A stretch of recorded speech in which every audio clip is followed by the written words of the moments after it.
time comes.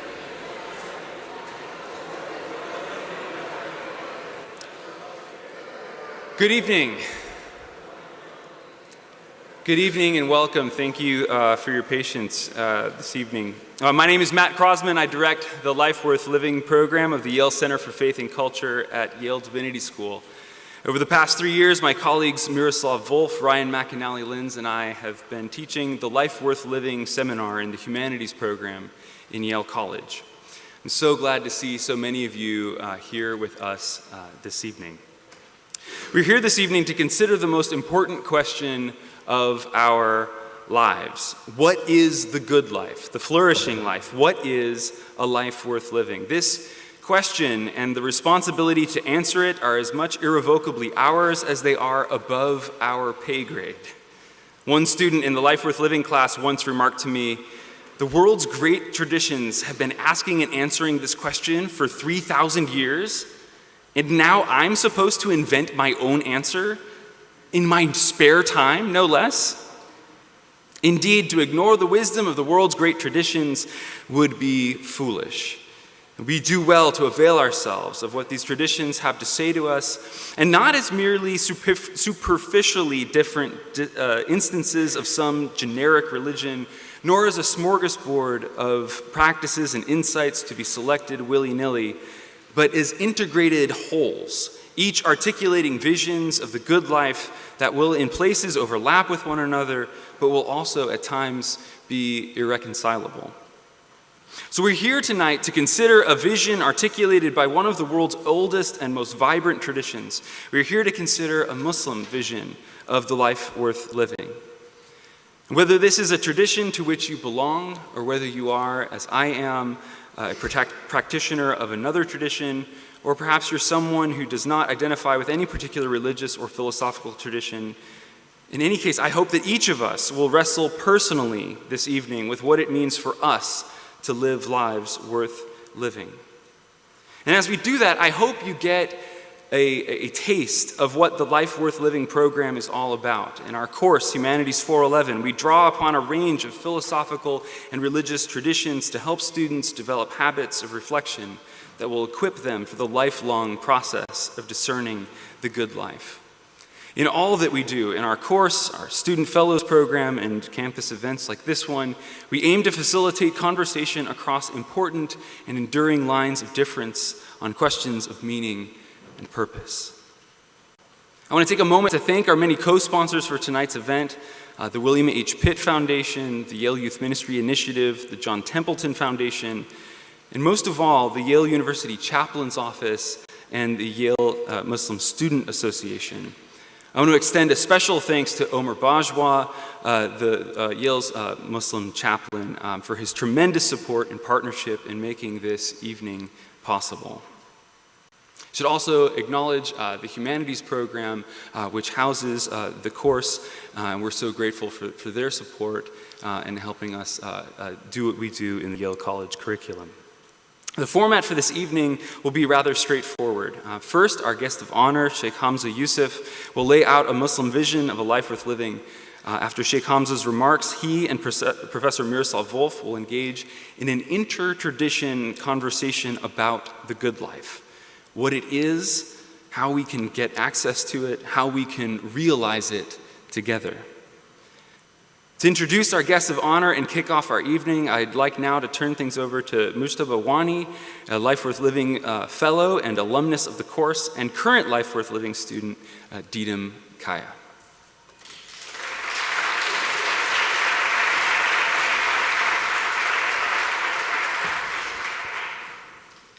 Bismillah.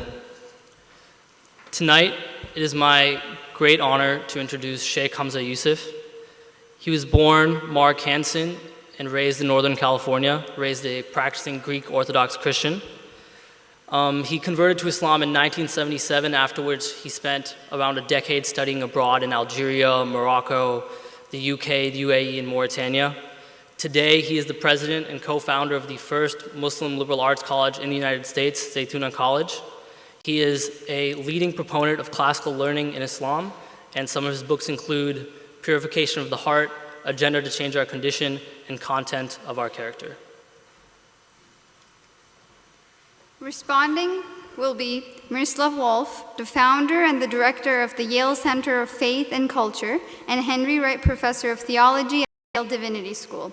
Professor Wolf studied philosophy and theology in his native Croatia and the United States, and earned doctoral and postdoctoral degrees from the University of Tübingen, Germany. His book, Exclusion and Embrace, was a winner of the prestigious Grawemeyer Award in Religion. Christianity Today named it one of the 100 most important religious books of the 20th century. His most recent book is Flourishing: Why We Need Religion in a Globalized World. First, please join us in welcoming to the stage Shaykh Hamza Yusuf.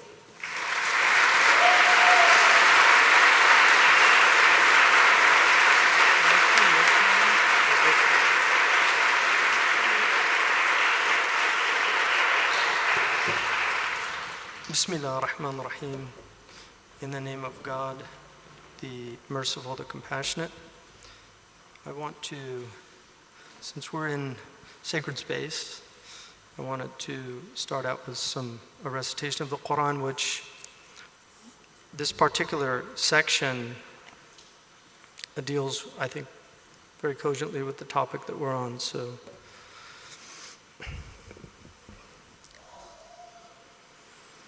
أعوذ بالله من الشيطان الرجيم.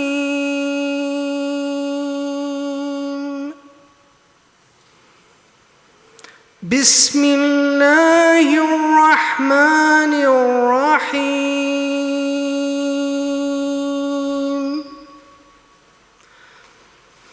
وإذ قال ربك للملائكة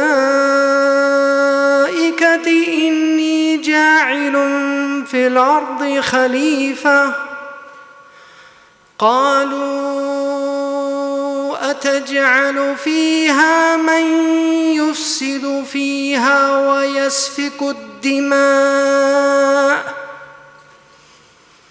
ويسفك الدماء ونحن نسبح بحمدك ونقدس لك قال إني أعلم ما لا تعلمون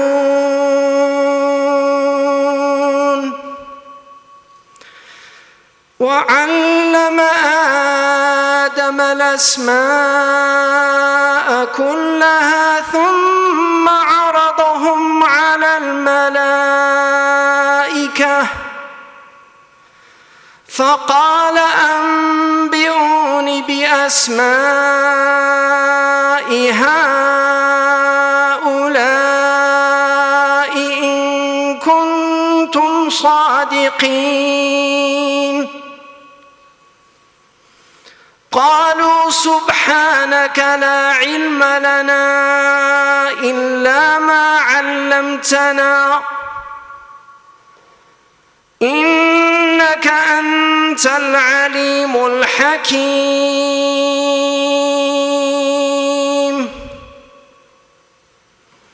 آمنت بالله صدق الله مولانا العظيم وبلغه رسوله الكريم ونحن على ذلك من الشاهدين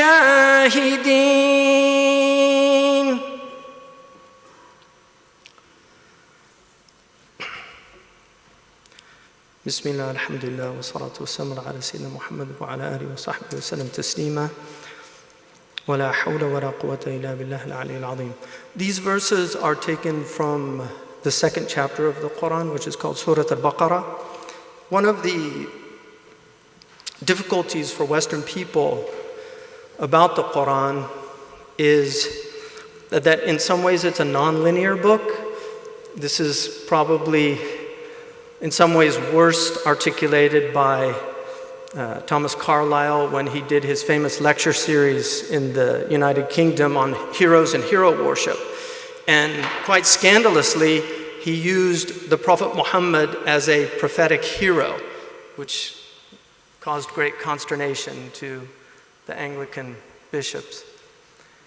But it was an interesting time in the UK because the English were at war in many Muslim areas, not so dissimilar to our time now. And some of the best of the English at the time, and I'm speaking now as somebody with a lot of Irish ancestry, some of the best of the English at the time actually were deeply troubled by the misunderstandings between Islam and between Europe. And some of them, like Edwin Arnold, who was an editor at the Daily Telegraph, and a very interesting man. There's two that with similar names, but he's actually in the famous 11th edition of the encyclopedia. But he wrote a book called The Light of Asia about the life of Buddha, trying to educate English people about Buddhism, because they were also occupying many Buddhist countries. But then he wrote a book about Islam called The Pearls of Faith, which I'm hoping to republish that book because I found it quite extraordinary that somebody of such high stature in that society was so distraught about the misunderstandings and lack of communication that he desired to actually spend so much time doing it. But Thomas Carlyle said about the Quran that it was one of the most difficult readings that he'd ever done, and if this is a masterpiece of rhetoric, where do we put Homer and Shakespeare and others? And Arabs invariably will say, well, the problem is you don't know Arabic.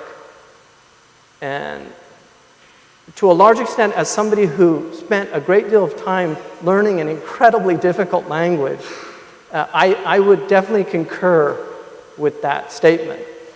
The Quran is very much an Arabic book in that it was revealed in the language of the Arabs, but it is not an Arabian book. And that's a very important distinction. The Quran has only one chapter that in some ways is similar to the Bible, which is a much easier book to read for Western people because it's very linear, which is the 12th chapter of Joseph or Yusuf, which is a complete story with a beginning, a middle, and an end. The way the Quran works is sometimes it's here, sometimes it's there. In fact, in Arabic, there is a rhetorical device that we actually, as far as I know, do not use in the English language. It's called iltifat. And it is to switch, for instance, you go from you to I to he. And so in switching in that way, it can be quite disruptive for a Western reader and make it very difficult. Why is it doing that? Part of the reason that the commentators give is that God has all perspectives. And so to speak only in first person is to speak only from one perspective. But another reason is like a Zen koan, it's intended to wake you up. Hence it's called iltifat. I'll give you an example. In the opening chapter of the Quran, Al-Fatiha, it begins in the name of God, the merciful, the compassionate. Alhamdulillahi Rabbil Alameen. Praise be to God, the Lord of the worlds. Ar-Rahman Ar-Rahim reiterates the merciful, the compassionate. Maliki Yawmiddin or Maliki Yawmiddin, there's two variants, or there's actually more than two, but those are the two dominant ones. The possessor, the master of the day of judgment, the sovereign of the day of judgment, or the day the debts fall due. And then it goes, Iyyaka na'budu wa iyyaka nasta'in. It switches to a direct address. To you we worship. So it begins by talking about God as if God was not present, and suddenly it moves in which you're directly addressing God. The commentators say that the reason for this is when you enter into the prayer, the heart takes time to enter into the divine presence. And at the point that you say, Iyyaka na'budu wa iyyaka nasta'in, it is the point that you should be in the divine presence. So it opens, God is greater, and then you begin praising God, and then you enter into your discourse with God. So one of the interesting things about our time is that we have this deconstructionist movement in literary studies where they show the inherent contradictions in a lot of literary works. One of the challenges of the Quran is to show the contradictions in it, because it says if it was from other than God, it would have many contradictions in it. And there are several tafsirs that deal with what they call the deep structure of the Quran, that it has a superficial randomness, but the deeper you go into it, the more structure you begin to take from it. This obviously takes a long time to do. The example that the Quran uses is that it says, "La uqsimu bi mawaqi'in nujum" in Surah Al-Waqi'ah. I swear by the positions of the stars. That also means the positions of the verses in the Quran. It's tawriya in Arabic rhetoric. It's a double entendre. So it can mean the position of the stars. It can also mean the position of the verses in the Quran. And it says, وَإِنَّهُ لَقَسَمٌ لَوْ تَعْلَمُونَ عَظِيمٌ. If you but knew, this is a vast oath. One of the things about the stars, as somebody who spent time studying astronomy and lived in the Sahara in West Africa, and one of the reasons why I believe that atheism is much more widespread today than at any other time is because of artificial light. Because I truly believe that if people could actually see the stars in all their glory without any light, as I have seen them, on occasion it reduced me to tears just looking at the stars. You know, the beautiful verse in the Bible that says, "The heavens declare your glory." You can really understand that verse if you're out in the middle of the Sahara on a completely moonless night with all the stars, as if you could reach out and pluck them from that canopy. And Plato said, if it wasn't for the stars, how could we come to know God? I would love that our society would just turn off the lights every once in a while, maybe once a month, have all the lights in the cities just turned off so people could see the stars and be reminded of something. The word desire, in its root meaning, means to seek out the stars. That we are heavenly directed by our nature, hence getting high.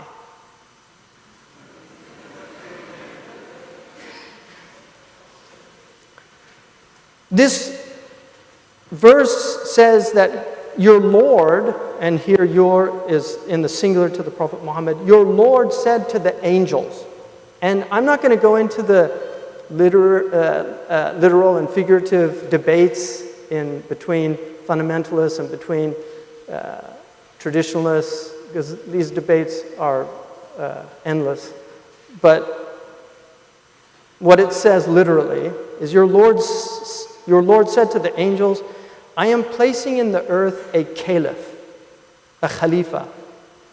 The word khalifa in Arabic has several meanings. One of the meanings is somebody who absolutely stands in place and represents. Another is a steward, somebody who takes care of things. Like when you go on a journey, one of the things you say in the prophetic tradition is, "Oh Allah, I'm leaving you as my caliph, my khalifa for my family and my wealth." So, in other words, I'm leaving you to take care of them. So it says, I'm placing in the earth a vicegerent, sometimes it's translated, a caretaker, a steward. I'm placing in the earth this caliph. Qalu, and the angels say, are you going to place in it one who sows corruption and sheds blood? We praise your glory and deem you holy. And God's reply is, I know what you do not know. This question of the angels is a very interesting question. There's a lot of debate about why they asked this question. All the commentators are in agreement. They weren't disagreeing with God. They were just asking a question because in Muslim tradition, before humans were here, there were spirits that were here, and they sowed a lot of corruption. And then there was another, Iblis was sent down to take control, and he did that. And so some say that the angels were looking at the priests of the earth that sowed corruption and said, are you going to do this again? And the verse replies, I know what you do not know. But what's interesting in their question, they asked two things. Will you place in the earth one who sows corruption, Fasad is a beautiful word in Arabic. It has a very negative connotation, but it's beautiful in that it encompasses all of these different types of human vileness. It can actually mean pollution. It can mean corruption. It can mean something like when food goes bad, the Arabs say fasid, right? When food goes bad. And the second thing they say, and will you shed blood? Our commentators say this refers to two components in the human being because we are triune creatures according to most of the ancient traditions. The Greeks had the soma, the psyche, and the pneuma. There are many trinities in the human character. But the one here that the Muslims argue, which is found also in the Greek tradition, is this idea of the human beings having this body that has appetites and it has emotions. And when the appetites take control, it sows corruption when they're not controlling the appetites. And when the emotion of anger takes control, the worst thing that can happen is murder. And very few people kill. There are definitely psychopaths out there, but most murders happen in moments of rage. Most domestic violence happens in moments of rage when people are angry. A husband doesn't think, should I go hit her? Would that really be the best thing to do in this situation? It's usually this lower nature takes over. This irascibility in the soul takes over, and they do this. And so the appetites and the emotions are what cause this corruption and what cause this bloodshed. And so the Quran says that the reply to this is, I know what you don't know. What is that thing, and why is that word used twice? Because knowledge is used over 800 times in the Quran. It's one of the most recurring words in the Quran as a thematic word, knowledge. I know what you don't know. And then it says, and we taught Adam the names. And this is the Adam that is Adam and Hawa. It's the Adam before the separation. We taught Adam the names, all of them. And then we showed those names to the angels, and they said and said to the angels, tell me the names of these things if you are truthful in what you've said. And they said, glory to you, we only know what you have taught us. We have no knowledge except what you have taught us, and you are the wise and the all-knowing. And then it says to Adam, tell the names, and Adam told the names. And when he told the names, God says, didn't I tell you that I know the unseen of the heavens and the earth, and I know what you were concealing, what you were revealing about man, that he will sow corruption and man will shed blood, and what you were concealing, that this is a learning creature. It's a creature that knows things and can acquire knowledge. And then it goes on, the story goes on, and then he tells the angels to bow down to Adam because of this superiority. And then it says all of them bowed down except Iblis, he refused. And then it said, live in this garden, but don't go near this tree. And so most of you are familiar with that from the Christian tradition and the Jewish tradition. Don't go near the tree, which is not in Islam considered the tree of the knowledge of good and evil. It's just a test. Don't go near this tree. You can eat anywhere you want, but don't eat this tree. The devil says, this tree will give you eternal life, and it will give you a dominion that will never perish. And so you should eat from it. And so they eat from the tree. The woman's not blamed in the Quranic narrative. They both actually take responsibility. But what's interesting is they take responsibility. And the word that's used in the Quran that happens to them is azalluhuma, shaitan. Like shaitan, the devil tripped them, caused them to trip. So this, what is known in Christianity as the original sin, the fallen nature. In the Quran, it's described as a slip. And now it says, go down,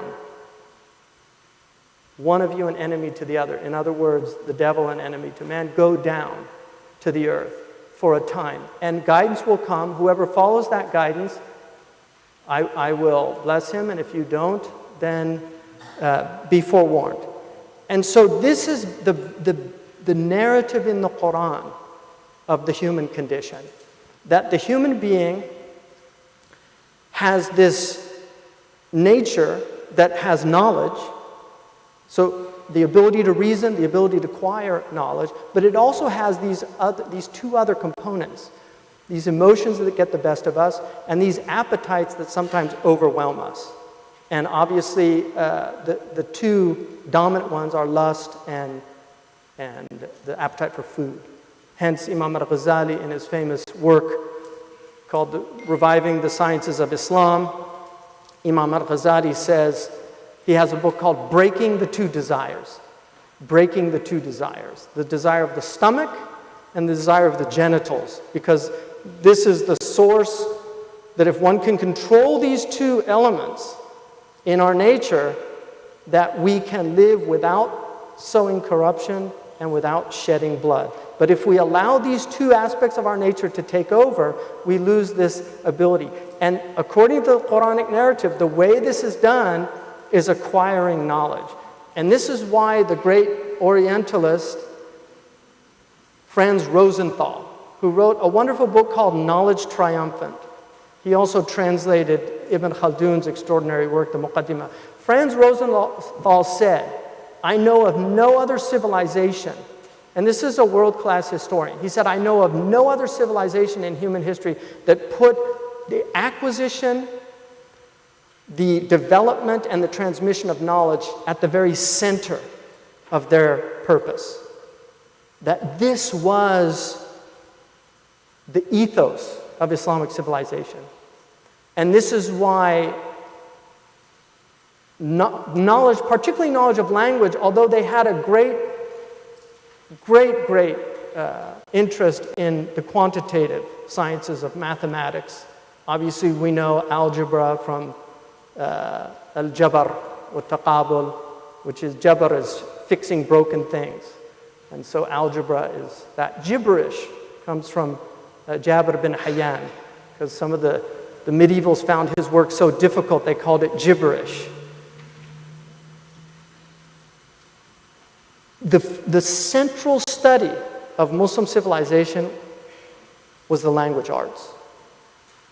And the work that was done very early on in lexicons, in grammar, in rhetoric are stunning. To this day, they're being studied with interest.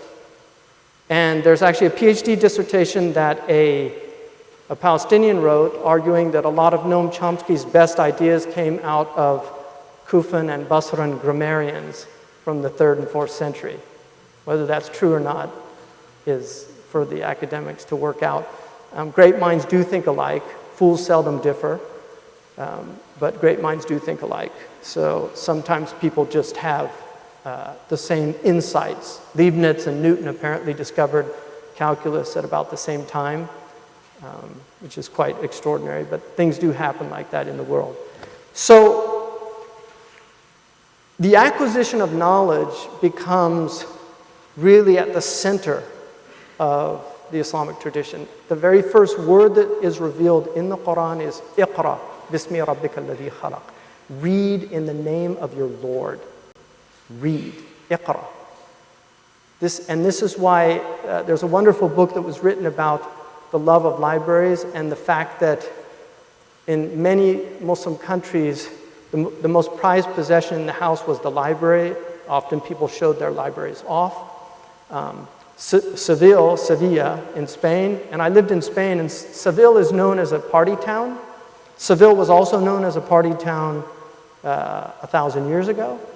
And Ibn al-Arabi, the great Quranic exegete, said, if a musician dies in Qurtuba, he has to send his instruments, the family sends the instruments to Seville to be sold. But if a scholar dies in Seville, they have to send the books to Qurtuba to be sold.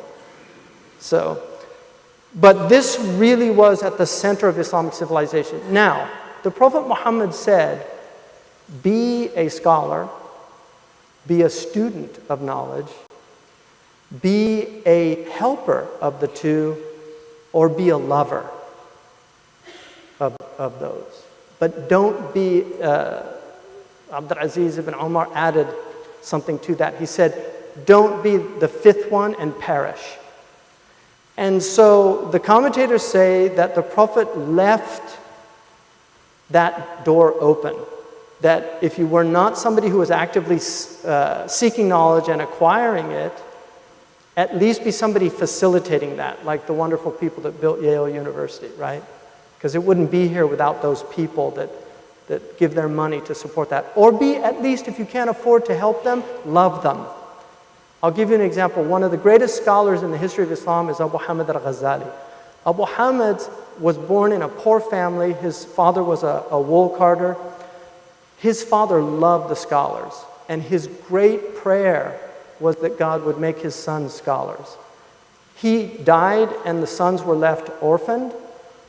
Both Abu Hamid and his brother Ahmed became two of the greatest scholars in the history of Islam, particularly Abu Hamid.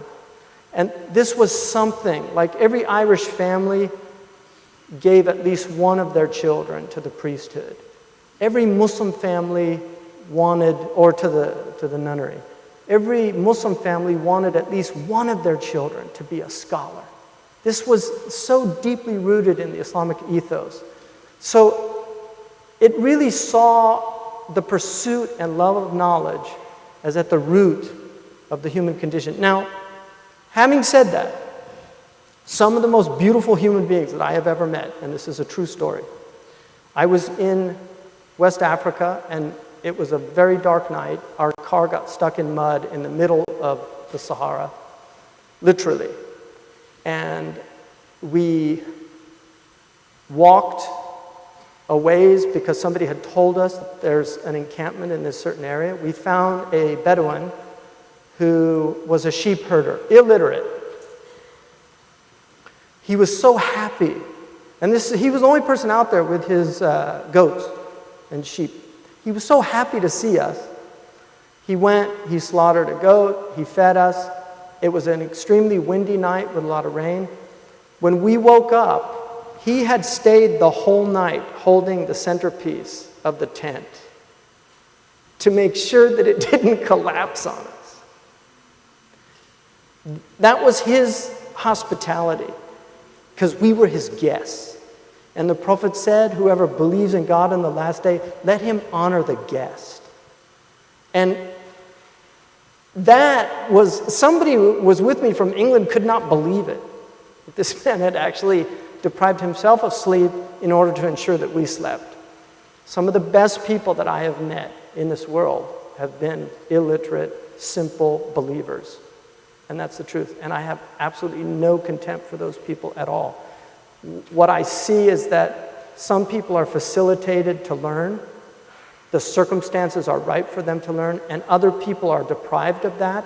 The people that do have the gift of learning should actively be engaged in trying to spread that gift to other people, because learning in the true sense of the word, not learning for a degree, not learning to become somebody of stature or somebody of wealth, but learning really for the sake of God and our tradition. And the Prophet Muhammad said one of the signs of the latter days is that people will learn for other than the sake of God. So at the root for me, and I can only speak for myself, I'm technically speaking on behalf of a tradition, but that is far too weighty as far as I'm concerned. And I think it's an example of the impoverished state of our community that people like me actually represent the tradition. And I don't say that humbly. I say that knowing what the tradition is, spending a good part of my life in it, and reading. When I hear people call ISIS medieval, it really upsets me, because I spent a lot of time with medieval scholars, and I know for a fact that they would have nothing to do with these people. And in fact, if those people would actually read these people, they certainly would not be doing what they are doing. And I think, unfortunately, the medieval period gets a bad rap. I think people would really be stunned at what they find. And just to give you one example, I'm going to read from one of the greatest representatives of our tradition. And this is Abu Hamid al-Ghazali, who writes about why people disbelieve. And he says, and he died in 1111, so this is 1,000 years ago. Firstly, there are some who, failing to find God by observation, conclude that there is no God, and that this world of wonders made itself, or existed from everlasting. They are like a man who, seeing a beautifully written letter, should suppose that it had written itself without a writer, or had always existed. People in this state of mind are so far gone in error that it is of little use to argue with them. Such are found amongst the physicists and astronomers in particular. Right? So 1,000 years ago, you had the same debates and arguments. These are not new debates. In fact, people forget that Karl Marx did his dissertation on Greek materialists, the people that Socrates was going around destroying their arguments. So it's not like they haven't always been here. They've always been here, and they will always be here. And they're part of, from our perspective, as a believer, they're part of God's creation. And one of the wonderful things that Hafiz, the great Persian poet, said, if you saw that the world were all guests of God, and you understood that this was a banquet that he invited them to, how would you treat those guests, even the rude ones? Ghazali says that the world is like a banquet, and God has put out these silver and gold plates and perfume, but it's a banquet where you come and then you have to leave and another group comes and then they leave and another group comes. He said what you should do is go in, eat the meal, smell the perfume, and be deeply grateful for the banquet and show that gratitude. And then he said, and then leave. He said what some people do is they start taking the silver and gold plates and tucking them away for themselves. And so I think that it's very difficult in these days to represent traditions. There are a lot of things in traditions that people see as odious. They see them as hateful, or they see them as discriminatory. And I think a lot of tradition is problematic. One of the things that we teach our students at Zaytuna is that tradition is inheriting a lawsuit. And you have to recognize that there are ongoing debates, and these debates have to be brought out again. There's no double jeopardy in tradition. Right? So we have to debate these things, and trying to understand our traditions in the light of the world we're living in is very difficult, because it is a confusing world. Particularly, we've lost a lot of the things that have enabled us in the past to be much more human. One of the things in these verses that I read out, one of the things that I think they indicate is that adversity is part of life. And this is certainly in the Quranic narrative. And there's a reason for adversity. We learn through adversity. We learn often compassion from our own suffering. We learn to be compassionate with others. Empathy is one of the most important qualities in all of our religious traditions.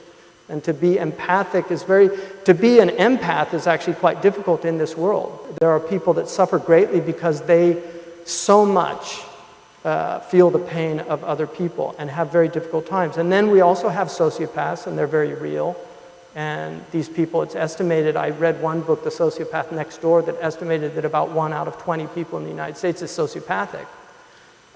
That's quite a large number. That means there are probably a few in the audience tonight, you know. And some of them function quite well and learn to at least pretend to be empathic because they know that it's decorum, but then others simply don't care. They can eliminate large numbers of people like Stalin or Bashar Assad, or literally eliminate large numbers of people without... they say Hitler used valerian to sleep at night, but it's amazing because I've tried valerian and it doesn't work that well. So I would think he would have needed propofol like what Michael Jackson was using. But if you're sociopathic, you're not losing sleep over killing large numbers of people, it would appear. And so this is our challenge. For me, living a good life is trying to learn this knowledge of my tradition, which says that the real purpose of our existence here is to come to know God. Not in the angels know God, which is immediate knowledge, but to know God through difficulty, through hardship, through suffering. And in coming to know God, the soul is expanded. One of my favorite metaphors from the pre-modern world that was used in the Christian tradition, and I actually found it in a verse in the Quran in Surah Yunus, is the Wheel of Fortune. One of the most important works of the medievals was the Boethius book, The Consolation of Philosophy. And in the second chapter, he uses this metaphor of the Wheel of Fortune, fortuna, fate, that says in the tradition, you can't worship me. In other words, you cannot placate me, I do what I will. But in the Wheel of Fortune, and this is in the chapter of Yunus, where it says that we cause you to, nusayyirukum, like yusayyirukum means to cause you to go around, right? In the land and in the sea. And when you're in a ship and a good wind comes, everybody rejoices and is happy. But then they see a storm off in the distance, and then they begin to feel something. And then the waves begin to pile up, and until they think that they're going to be destroyed. And they call on God in absolute sincerity, oh, just save us from this and we will be grateful. Right? This is the bargain with God when troubles happen. A lot of people do this, by the way. It's a very common event. But in the Wheel of Fortune, you had regno, which was I rule. And joy was the emotion associated with that. So farihu biha, it says in the Quran, they rejoiced in this. And then you have regnave at 3 o'clock, which is I used to rule. Right? So they're on their way down. And the appropriate response for that is fear. And then you have the 6 o'clock, which is I used to rule. Right? And then you have the 9 o'clock, which is regnabo, I shall rule. So it's this hope. Part of the purpose of these medieval people, and they understood this, was to get into the hub so that the wheel no longer affected you, to enter into the hub, the eye of the hurricane, so that the world and all of its vicissitudes and calamities and all of these hardships that happen in the world, that you're in this center of stillness. And that stillness, according to our tradition, can only come from the remembrance of God. And this is why if there is a fundamental sin in Islam, they debated on whether it was pride, which is the sin of the devil. But Imam al-Junayd said the fundamental sin of the human being is acedia. It's his distractibility. And boredom. Kierkegaard says once God is removed, people are left with boredom. And so they will pursue all these pursuits, what they called the early Christian desert fathers called the noonday devil. And when you read the descriptions of how the noonday devil afflicts them, you see that they're distracted and looking at the window, and see, like now, people looking on their cell phones. I was on the airplane 2 days ago, and I was sitting next to a man that was furious that the internet wasn't working, and said, how dare they advertise? I can't be off this thing for more than 15 minutes. And the whole flight, he was so agitated, like just moving, and this is what they call acedia, sloth, spiritual. It's a spiritual sickness, and it has afflicted our civilization to the utmost degree. We are afflicted with profound boredom, and we're constantly attempting to distract ourselves with drugs, with sex, with money, with pursuit of fame, pursuit of power, of all these things that the Prophet Muhammad said the truest thing that the poet ever spoke was that "Ala kullu shay'in ma khala Allah batilu." Everything other than Allah is vanity. Thank you.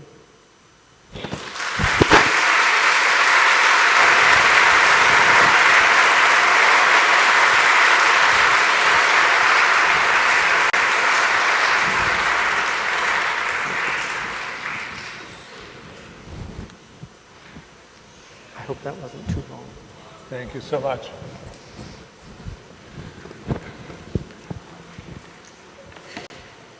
Please help yourself. You've deserved at least a glass of good water, clean water. Coming to know God, you said. That is the purpose of our existence. On today's day, 50 years ago, Time magazine came with an issue. Title page of it was, "Is God Dead?" Is God dead? Well, I think, you know, if we look at it as a concept, it's certainly dead in a lot of people's minds. If somebody says it's not raining and it's raining, it doesn't change the fact that it's raining. And I think that the Quran says, let's wait it out. تَرَبَّصُوا فَإِنِّي مَعَكُم مِّنَ الْمُتَرَبِّصِينَ. It says to the atheist, and the kafir is really an atheist at heart. It says to the atheist, let's wait it out, just wait it out. But atheism is a position. For me, I prefer agnostics. I actually have some sympathy for atheists, and this is why. And I think God, in some way, must have some sympathy for them, because the only people that remember God as much as believers are atheists. Well, like, they take God seriously, and I think that is such a compliment to God that at least they take him seriously. And one of the interesting things about atheists is, in some ways, their idea of God is so great that they can't believe in him. They're disappointed. It's like unrequited love. Like, I can't believe you could do this. It's Ivan and Ilyosha's discussion. How can children suffer? One of the things in our tradition, we have, don't think that God has to do what you want. And then it says, haven't you seen how children suffer? But you're not troubled by that. By children suffering? Yeah, as a human being, I have to be troubled by it. Right. I mean, I would be sick. I'd be one of those sociopaths if I wasn't. If I see my son, I worry about my sons. Like, if my wife says, I say, where's Isaac? She went to the bathroom. I run to the bathroom because I've read too much about what happens in bathrooms, So I run to the bathroom. Yeah. I would hate to see, especially defilement of children. I mean, to me, that is one of the truly great crimes worthy of hell. But I mean, in the Old Testament, in the Hebrew Bible, you have this figure of Job. Job. Yeah, it's a great story. It's an amazing story in the sense that in the end of the story, Job has insisted that he was not in the wrong. He didn't do anything wrong. Not quite that he didn't do anything wrong, but that he wasn't in the wrong so much as to suffer. Yeah, his friends were telling him, you deserve this, that's the only possible. But the interesting part of it, that the end of the story, God says, Job has spoken rightly of me. Right. When Job kind of struggled, rebelled. Right. Is there some sense in which this kind of... But he didn't speak the truth. He spoke rightly. I mean, that's it's an adverb that... Right. Yeah, because he might have spoken his truth. So you don't think and that... Because you can speak rightly and be wrong. Maybe. Maybe. I mean, that's... But I think what I'm after is whether suffering is not kind of a wound in our existence that will remain so just in the light of our faith in God until clarity comes at the end of the ages. Well, one of the things about Abrahamic tradition is the Abrahamic traditions didn't really develop a concept of karma. Yeah. It's not really like in Hinduism it's much easier for them to grasp these things, but there's certainly an element working when people say the Quran, for instance, says no soul bears the sins of another soul. Ibn Arabi said that that's only in the next world. It's not in this world. That people do bear the sins of other people. The Quran also says, beware of tribulations that don't just afflict the innocent, but that don't just afflict the guilty, but afflict the innocent as well. Yeah. And so, first of all, suffering, we learn a great deal from suffering. And I'm not going to justify the heinous crimes and these things, but and this is for some people very, very glib response to the suffering, but free will is a package deal.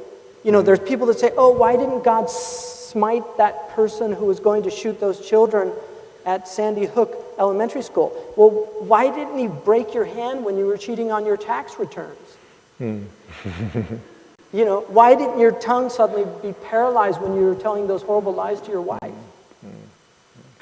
It's a package deal. And so in that way, much of what we see in human suffering is from what our own hands have wrought. And that's very much a Quranic motif.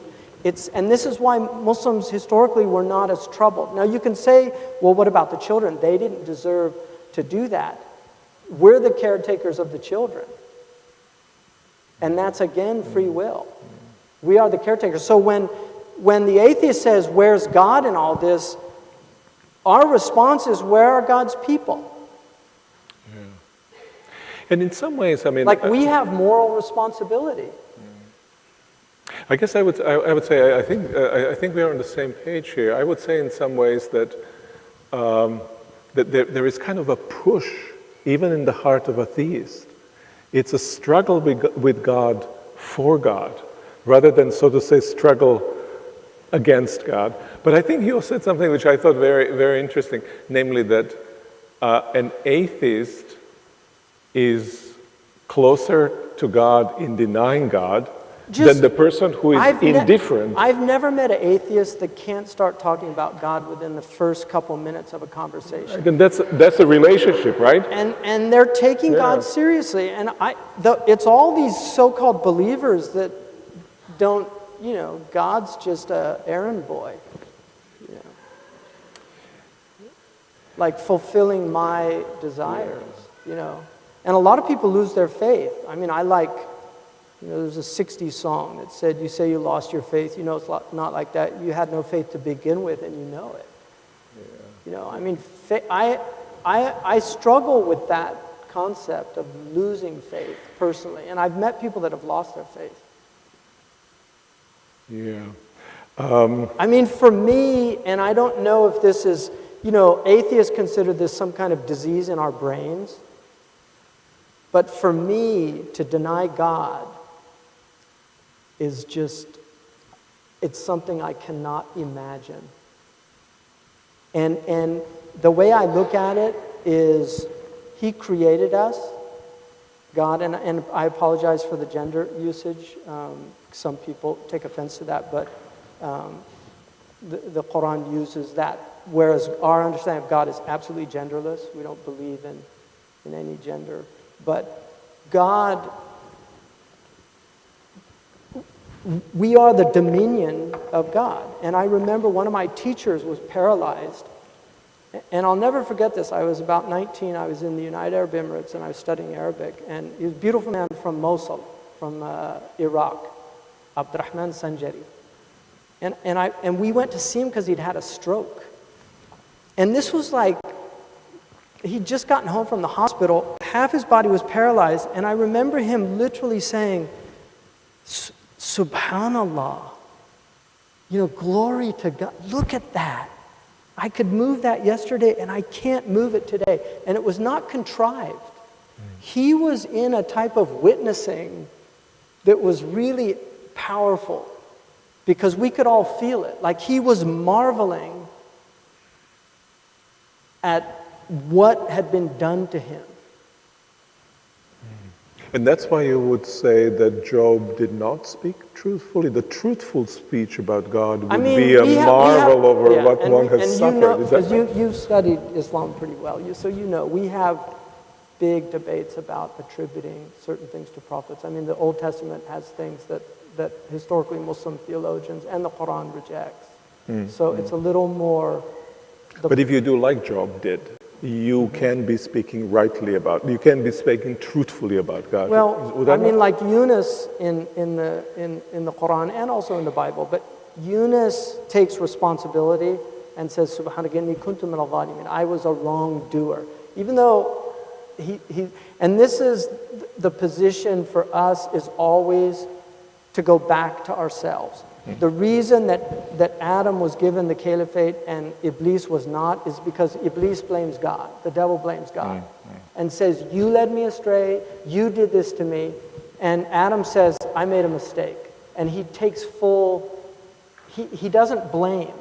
And so that's a very powerful motif in our tradition, is the idea of always looking at the self. I mean, one of the things that Dr. King said in the letter from the Birmingham jail is that if you want to stand up to the tyrant, make sure you look into yourself and see, do you have any of those qualities? I mean, there are many, like, in the Muslim world, you have a lot of tyrannical households. And so if you have a tyrant over you, you have to ask yourself the question, is this a reflection? America, we've become, all you have to do is watch modern television to know that we've become almost a nation of complete idiots, because anybody that could watch a lot of what passes as popular television has to have completely surrendered their intelligence. And I remember I was with my father, who is one of the most erudite people that I've ever met. And I took my boys to see, we were at SeaWorld. And I had been taken as a youngster by my grandmother. And I remembered it was much more nature-based. And this one was all really stupid sitcom type things with these incredibly dignified animals. And it always bothers me when people put stupid dresses on animals and things like that, because animals are so dignified. And to degrade them like we degrade ourselves is just so unjust. But it really troubled me, and I turned to my father and I said, what is this? He said, this is 60 years of television. Well, entertainment we have become very much an entertainment-oriented culture. But let me turn back to question of God. Well, doesn't it trouble you? I mean, you talk about suffering. That to me is suffering. Oh, it troubles me. It troubles me a great deal. That to me is. I was just at the hotel. One of the books they had out just on it's kind of these phony libraries they like to put in. But I picked up this book, and it was a novel from, I don't know, 100 years ago, and it had a character in there who was on a ship, and he was learning grammar. And he'd memorized a book of grammar. And then he had this dog-eared copy of the Bible and of Charles Dickens. And it was like this yeoman, or rather sailor, sorry. And just a simple person. But this was what, Thoreau finds this farmer reading Homer in Greek, out there just farming his land in Massachusetts. And I think what we've lost in our civilization in terms of just the pleasure derived from real beauty is something to me that I think troubles me as much as a lot of these other things that people are troubled by. And this is a direct result of choices that people have made, you know. So that covered the choices related, as you see them, from what you described as the purpose of God, of our existence. And the purpose of our existence, you said, is to know God, to be aware of God, or as Islam puts it, as you put it also, to submit to God. So can you trace the... Yeah, and to submit to God is not, you know, this idea of being a servant of God, which is also a New Testament term. It's a very similar term as the Arabic Abdullah, you know, to be a servant of God. It's knowledge of God in our tradition is first and foremost, one has to know the self, because we have been made in the metaphysical image of reality. And the soul, which in our understanding is indivisible, and yet it controls this body. And so in our own selves is a model for us to come to know reality. And this is why the Quran says, وَفِي أَنفُسِكُمْ أَفَلَا تُبْصِرُونَ. In your own souls, don't you see? Don't you see? And so coming to, you know, we have a tradition, it's apocryphal, but it's used in many books, that he who knows himself knows his Lord. So does the knowledge of God always go through the knowledge of self, or is it vice versa? That in the light of knowledge of God, knowledge of self. Self, the signs in the self and on the horizon. The Quran says we will show them our signs in the self and on the horizon until it becomes clear to them what truth is. Al-Haq, which is the name of God. The horizon is a meeting place between heaven and earth. The human being is a meeting place between heaven and earth. In the 33rd chapter of Quran, it says, surely in the creation of the heavens and the earth, and in the differences of your tongues and your complexities, are signs for people who of knowledge of God, of knowledge. And the relationship between the heavens and the earth and tongues and complexion is that language is a celestial thing. And this is one of the ways of knowing God is through language. And that's why there's a revelation which is words. I mean, this verse, if you look, that God taught Adam all the names. Fakhruddin al-Razi said, what he taught Adam to do was to see the one in the many, to see the universal. And if I say, you know, this is a glass, it's not a glass, it's actually a plastic. It's plastic, but I call it a glass.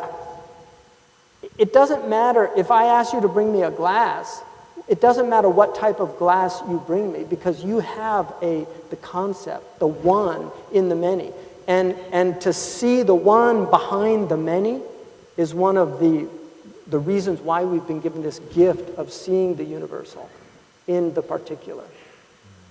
We don't use that term anymore. People talk about kinds and classes today. So you don't need revelation? Well, so this God is a debate. Is kind of present to you as God, as an object in the world? This is a debate amongst scholars. The Maturidi theologians argue that natural theology is possible and that you can come to know the oneness of God in truth. I tend to incline towards that view. The Ash'ari tend to argue that revelation is absolutely necessary. Revelation, the gift of revelation is in knowing the measurements. Like, we all know that charity is good if you're a decent person, like helping others is a good thing. But how much is an obligation? Like, that's part of the blessing of revelation, is it like in the Quran, it's 10% if your crops are come about by rain. It's only 5% if you have to do all the aqueducts and the irrigation. And then you have, out of every 5 camels, you have to give one. You know, it's all worked out in that way. So it's very detailed. And so you said purpose of human existence Like is... we give 1/40th of our standing wealth. We have to, tithing. Like every Muslim has to give 1/40th every year of their standing wealth if they're an adult and they have that wealth. So that's one of the benefits of Revelation. Another is how to pray. Like for me, one of the great gifts of Islam is the 5 prayers a day. Because I have learned to truly love dawn and even pre-dawn. What does it give you? What does the prayer give you? When I'm in a really good state, it's amazing. So it just depends on my state. I definitely get a tranquility. The Quran says that by remembering God, the hearts become tranquil. And I definitely feel very much at peace. I was once with, I hope I'm not, but I was once with Yusuf Islam, who was the singer. And we were in a very worldly place. And he said, "Can we go pray?" And I said, "Well, we're travelers, we can wait." He said, "I need to." And we went to his hotel room and we prayed. And it was a beautiful moment because we both really appreciated getting out of that hustle and bustle that we were in a very worldly environment at the Waldorf Astoria, and just going into a type of seclusion for even 10 minutes. And does the prayer... I get the monastery, by the way. Like, I didn't used to get it. I think I'm at the age where I'm understanding the monastery. But does the prayer kind of place you into perspective with yourself? Does it realign yourself with the purpose? It definitely realigns me. It totally realigns me. And we have a set of things that our Prophet said that I say after every prayer, and which are, to me, in some ways as beneficial as the prayer. For instance, the first thing you say is, forgive me 3 times, because prayers are always deficient. And then, Allahumma anta salam wa minka salam wa ilayka salam hayyina rabbana bis salam. Oh God, you are peace, and from you comes peace, and to you returns peace. Cause me to live in peace. And that's a prayer our Prophet said every single day, 5 times a day. And it's a reminder, and it's a reorientation, because one of the reasons I became religious, if for want of a better word, because in some ways I'm not, but one of the things that happened to me was I did have a near-death experience in a head-on collision, and what I realized at 17 was I could die anytime. I'd never really thought about it in that way. I had a nosebleed where I bled out a large percentage of my blood when I was 7, and I had to be taken to the hospital. And I woke up, the entire blanket was covered in blood. That was pretty traumatic, to just coming to terms with bleeding and losing a lot of blood is very intense. But the car accident forced me to just deal with the fact that we can die at any moment. And that is one of the strongest aspects of religion. I think without death, there would be no religion. We wouldn't have religion. Oh, I think I don't know. I just wrote a piece about the world to come. And in this piece, I've argued, actually, that we are not attached to the good. To the good, which is to say to God, because we somehow fear a loss to ourselves, because we fear that we will lose things around us, or that we ourselves are going to be lost. But fundamentally, we are attached to God because we are created for God, and attachment to God is more fundamental to us than the fear of any kind of loss. I need not be motivated by fear of death or any kind of fear to continue to be attached to God. I agree with you. That's interesting. Yeah. And so what happens in the world to come? Because I think people here in this world, the things that make them think. No, but what happens in the world to come for Islam? So there's no religion, thank God. Well, there is what? There is worship of God? There is There's a submission no religion. to God? There's no religion in the afterlife. Religion's over. What does That's God... the whole problem, right? What does God do? God solves the problem. No! Yes, there's no That can't religion. be right. Yeah, no, there's no religion. There's no religion. No, but... St. Thomas Aquinas said only caritas remains. There's no faith and hope are of the world. But relationship... Only love remains. But relationship to God remains. This is actually strengthened. So my Yeah, relationship but to the divine... then we're talking religion. We need to define our terms. But I mean, attachment Yeah. to the good... I'm talking about like praying. You don't pray in heaven. No, that's right. You enjoy God It's just in heaven. joy. It's the Yeah. beatific vision. I see. Yeah. It's going to be wonderful. But if that's true of heaven, Yeah. must not... That's the real getting high. Like it's No. It's you're there. You're in the celestial realm. You don't need to. You don't need to get high. Actually, you rejoice in the good that's something outside of There's you. a reason why people ecstatic. get high, though. No, Because they yeah. want ecstasy, ecstasis. They want to get out of themselves. And this false self that we embody in this world is not the true personality, because I don't believe like in some religions there's this idea of the total annihilation of the self. And there are in Sufism, there's a lot of misunderstandings about that. The idea of the obliteration. No, we are raised up as with names. And we enter paradise with names.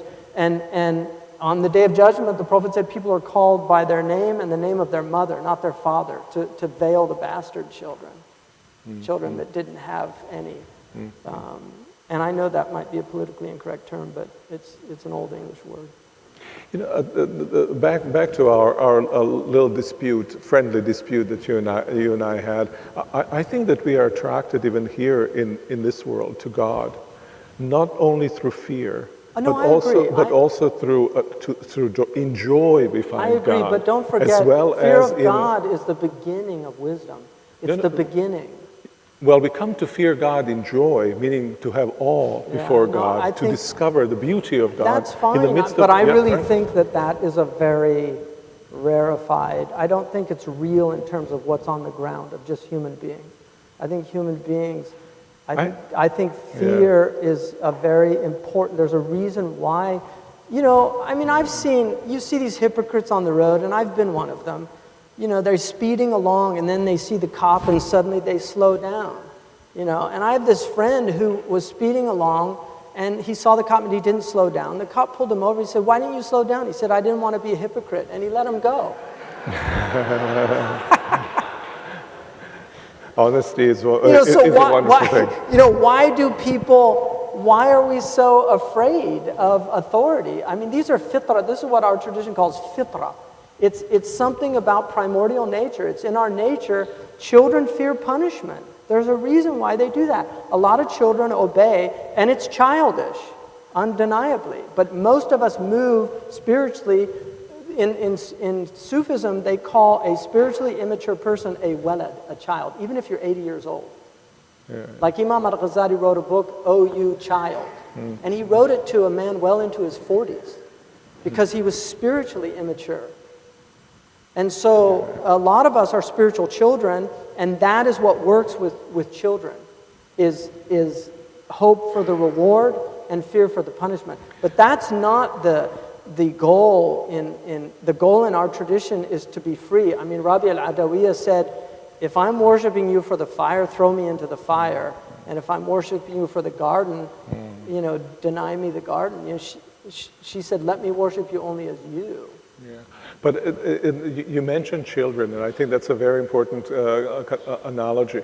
But it's also true that children, most fundamental for children is neither fear nor hope, but this primordial or prior attachment of the primary caregiver to the person. It's only that makes the child flower, right? But it knows, like it learns pretty quickly, when it cries, if the child, I mean, this is Erickson's, that first trust versus mistrust. I mean, a child has fear, and if that fear is not assuaged by a true caregiver, then it gets traumatized. Well, it has needs, right? But I think this kind of unconditionality of love, and I think that's indicates something about also character of divine being, who's always I don't, present. maybe I'm wrong, I don't know. Yeah. And I don't want to speak on behalf of the tradition, because... Yeah. So I think we have to close our conversation here, even though it could go for quite some time. So I'll ask two questions. One is, what do you think, or do you think there's much, that a Muslim, qua Muslim, can learn from other religion or from secular worldviews? I think Muslims, I think historically our faiths have learned a lot from each other. I know that Islam benefited greatly from Judaism and Christianity by interacting with rabbis and priests in that early period, and vice versa. So it's simply a fact that Aquinas is heavily indebted, even though he refutes certain aspects of Islamic theology and the Summa Contra Gentiles. But it's clear that he was heavily influenced by Ibn Sina, by Ibn Rushd of Averroes, and Avicenna, by Ghazali himself, and he does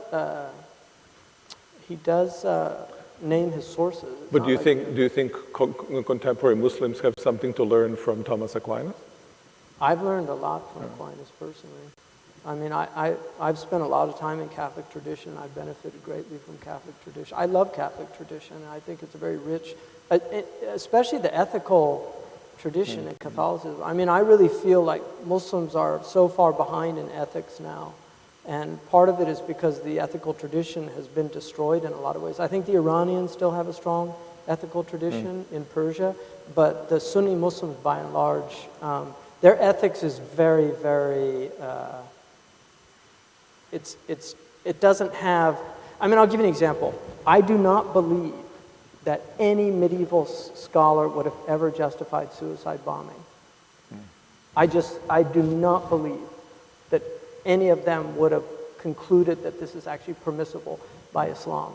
And the Shia have been pretty consistent in not permitting it. Whereas, unfortunately, amongst some of the quote-unquote Sunni scholars, they've said that it was permitted. And that, to me, it's pure legalism without any understanding of ethics, philosophical ethics. That if they were really rooted in a philosophical, ethical tradition, they would never arrive at that.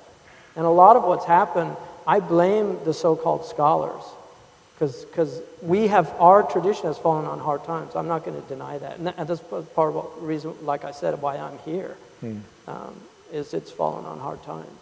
But it's a great tradition.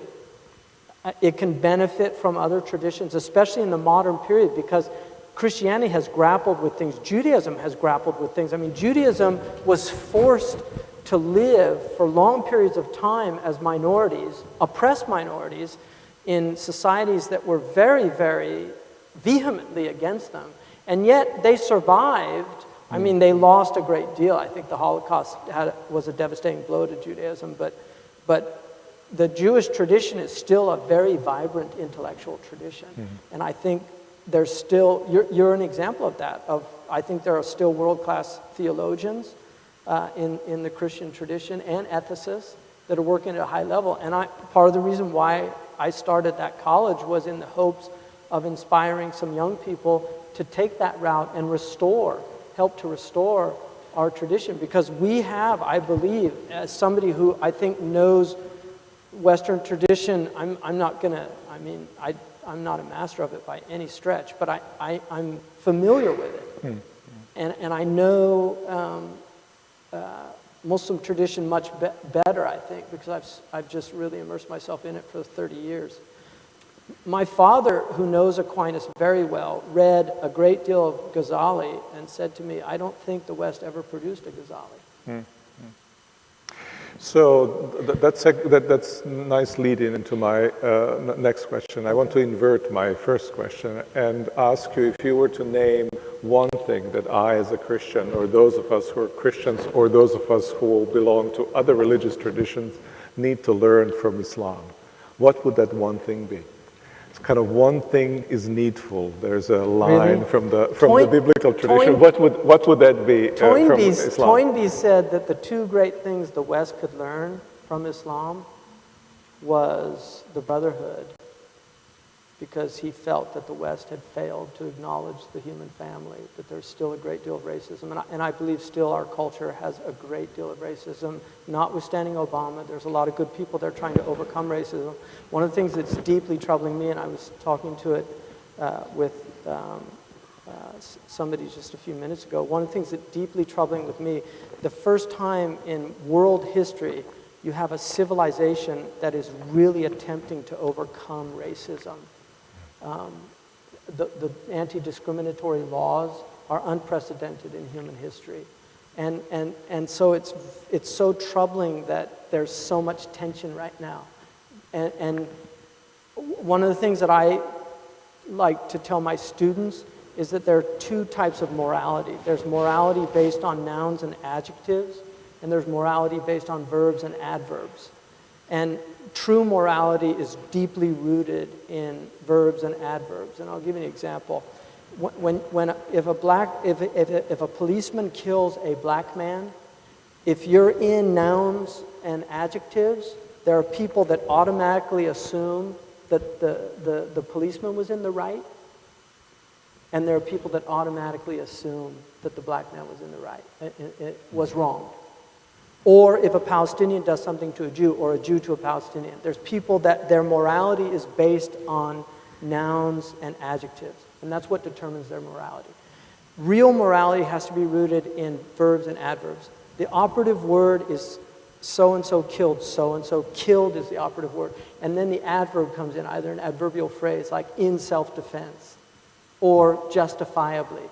That's real morality. And so getting out of looking at people as other than you. You know, like Arabs, I mean, anti-Arab discrimination, you hear people say things now in the United States about Arabs. If you just did a replacement for any other ethnicity, it would be completely unacceptable. People would lose their jobs. But to say it about Arabs is just no big deal. And that's pure racism. It's all it is. It's just racism.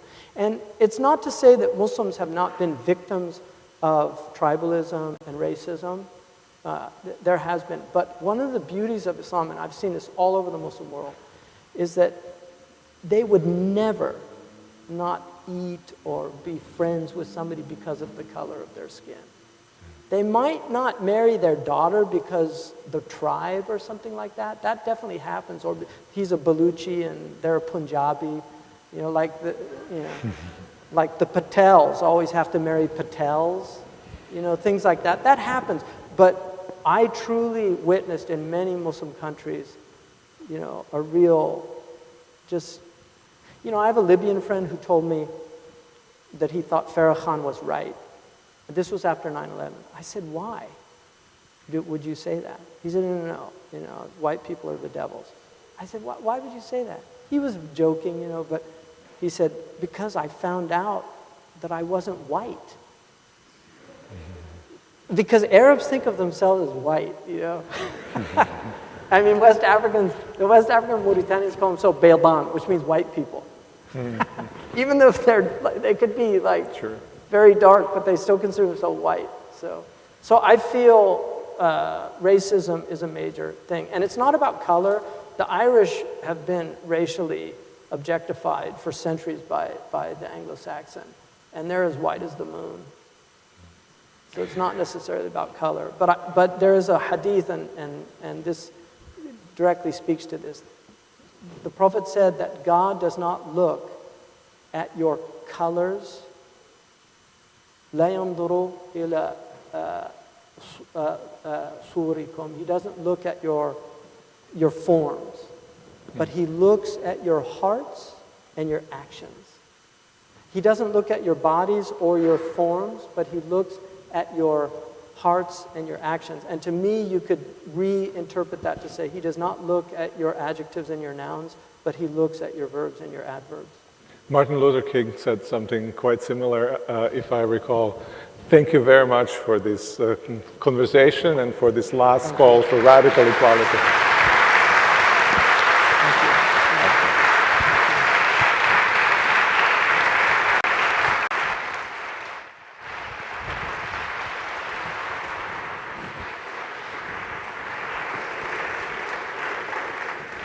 So much for joining us tonight.